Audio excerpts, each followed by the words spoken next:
Thank you. Yes, sir. I want to address Lakewood again. I think, didn't you say in March that if you're not able to acquire Lakewood, that would, it's not that you couldn't continue forward, but it would definitely change the plans? And my understanding was that probably was the water park. That's correct. So I'm assuming that it would have a huge impact on this whole project, because your revenues, from what I can see that are projected, are based on the water park and the hotel, which are kind of connected as a draw. Yeah, and the amusement park, correct. So I guess my question is how is this going to all flow out if you're not able to put a deal together with Lakewood? Yeah, obviously, we're going to continue to pursue the Lakewood. Given that it's a timeshare and not condominiums, there are some incredible mechanics that have, it's not an easy process. And I don't envy the board, a volunteer board, to have to decipher hundreds and hundreds of pages of timeshare documents to figure out what they need to do. We're going to continue to pursue it. We have a plan in place that we could work around it in the meantime, and stay focused on trying to acquire it from them. But yeah, that would be our primary focus right now, is working around it until we could acquire it. Would that be a legal mechanism, or would that be a voluntary mechanism? I mean, I know we've continued to have communication with them. We've exchanged LOI. We've made offers back and forth. They notified us today that they wanted to stop that negotiation. I think the attorneys are supposed to talk later this week. I'm not an architect, but just by looking at the footprint of this whole thing, it looks like the water park could be relocated more towards the point if you were, and include that swimming pool out there with the water park. There's some ways to rejostle the site. Obviously, we think this is the most efficient, most effective plan. Is also, you got to remember, this is nothing at the lake is flat, and there's interior roads tucked in there that you can't really tell from these renderings. That we have to make sure we can get fire trucks and everything to traverse the entire site. And this site plan currently accomplishes that. So this would be choice number 1, 2, and 3, I would say, but there are, options 4, 5, and 6 that we could get to. Yeah. Obviously not ideal. This would be our ideal situation, but we feel that there's alternatives. Jacob. I got a couple of lines of questioning, just more questions for you. How many employees do you think this whole thing is going to take to run? Yeah, somewhere, during peak times, it'll probably be 250 to 300 employees across the entire site. Where do you think those people are going to live at? Hopefully in my apartments that I'm building off Nichols Road. So those same apartments that you're not paying real estate taxes to the school on? The same ones that you're not paying real estate taxes to the school on? That's a different project. Thankfully, somebody's building housing down here. Yeah. And thank God they're going to bring their kids down here for us to educate them on a shoestring budget. So that's great. But my other question is I've found some kind of inconsistencies. You have the condos as part of the whole development, but yet then when you go to the real estate taxes, you have $27,000, which is just on kind of, let's call it vacant land, because the buildings that are there aren't really worth anything. But what are they paying in real estate taxes on the condos? So when you raise those condos, are you locking in the interest rates as if the condos are still there? Is that part of this project? I don't track how interest rates affect taxes. You just It's not interest rates. What I'm asking you is... said interest rates. I'm sorry, I work at a bank. So I meant real estate taxes, sorry. So obviously you have 2 condo buildings that are paying real estate taxes on the physical structures. Mm-hmm. If you raise those structures, are we locking those in place? Yeah, the current site produces, including the timeshares, just under $700,000 in taxes over the next 23 years. That includes, that's my question, that includes the condos? Or the timeshares? Yeah, the timeshares. Isn't that correct?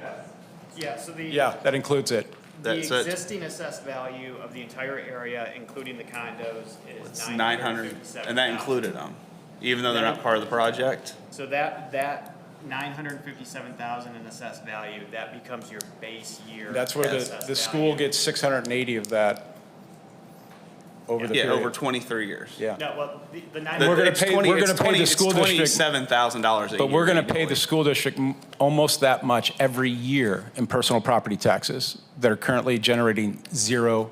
And you're also generating a bunch of kids for us to educate every year, which costs money. There's no one living on this site, sir. No, Well, if they're you living just- in your apartments Yeah. that you're going to house them Those at. are mutually exclusive projects. I think you brought need it to- up. I think you need to, I mean, that's again, you Come brought on. it up, That's that not that's why where they're we're going here. to stay. that's not why we're here.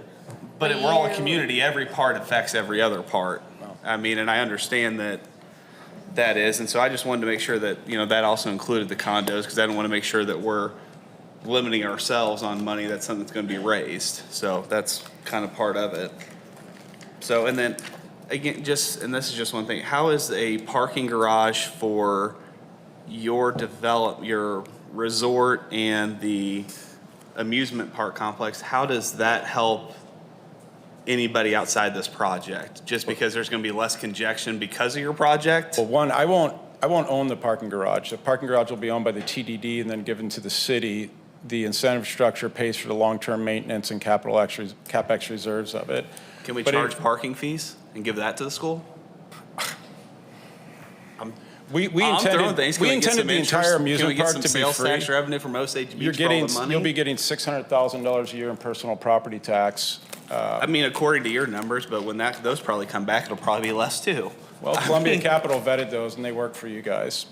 I'm just, Well, it'll be interesting when you come back to me to contribute to your 501c3. I hope you guys are in the meeting too.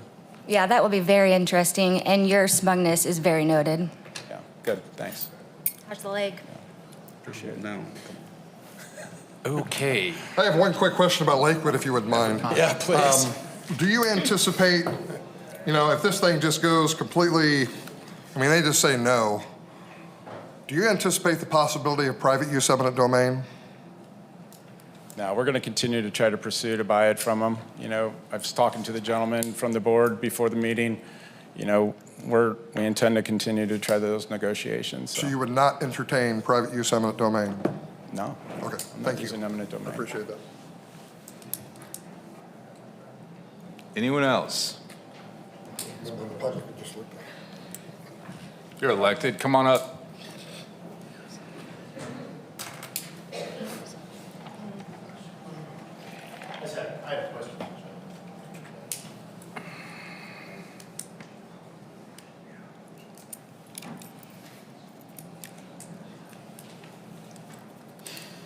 I'm Justin Hoffman. I just had a two-part question for you.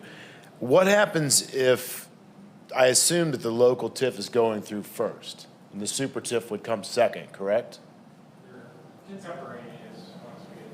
Okay, so if the super TIF doesn't go through, what does that do to your project, and what does it do to the financing of your project? And is that a scenario where the city is going to have to pick up that tab that the state didn't? We're limited to the reimbursable cost that's maxed out there for the city. So the city's not going to get hit again if the super TIF doesn't go through, correct? Is that correct, sir? Okay. And secondly, this beautiful rendition, which is fantastic, and I do truly hope that everybody finds a way to make this work.